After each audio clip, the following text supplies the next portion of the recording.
À entendre aussi le recteur de l'université de Tizi Ouzou, il a donné un constat amer que je qualifie d'université en agonie. C'est l'agonie universitaire à Tizi Ouzou.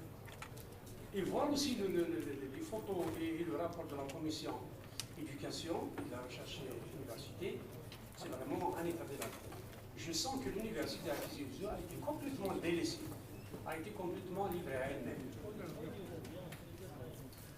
L'université a 60 000 étudiants.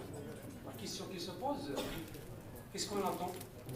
On l'a proposé déjà, le monde a passé, pour discuter un éventuel deuxième pôle universitaire à Tizi Ouzou.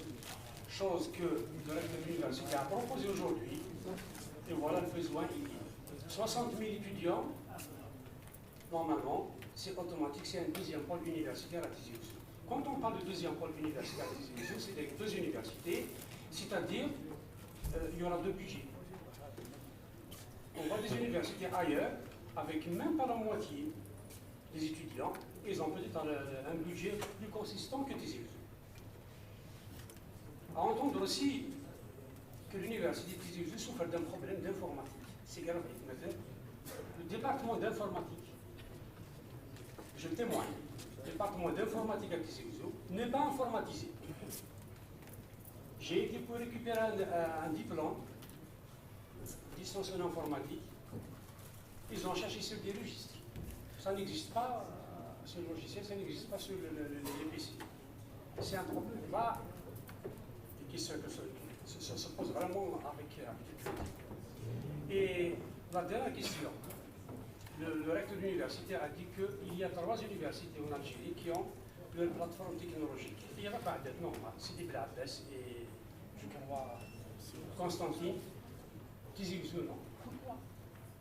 Monsieur Louali, Monsieur le Président de la je pense qu'on doit chercher pourquoi cette plateforme n'a pas été réalisée. Si vous permettez d'aller, elle a été inscrite. Malheureusement, elle n'a pas été lancée à temps. Elle a été gelée. Justement, c'est ça. Pourquoi elle a été gelée? C'est ça la question. Pourquoi elle a été gelée? En 2010, en 2010 ou en 2011, je ne me rappelle plus, mais 2010 ou en 2011, c'est des milliards de centimes. C'est des milliards. Les équipements parcs, ça dépasse les 500 milliards de centimes. Par rapport à la prévention des feux de forêt, bon, franchement, je n'ai rien à dire, en dehors de saluer la conservation des forêts et la protection civile pour les efforts qui ont fourni pour lutter contre les feux de forêt, pour le travail qu'ils font.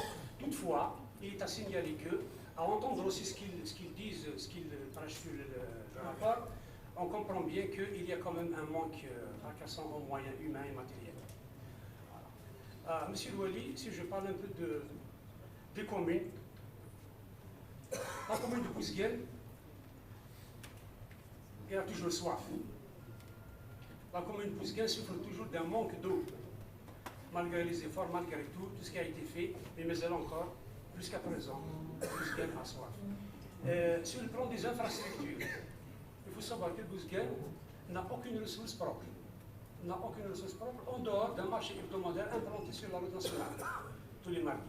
À ce titre, justement, je saisis l'occasion pour la 3e fois pour demander la récupération de l'assiette de terrain de l'ancien souk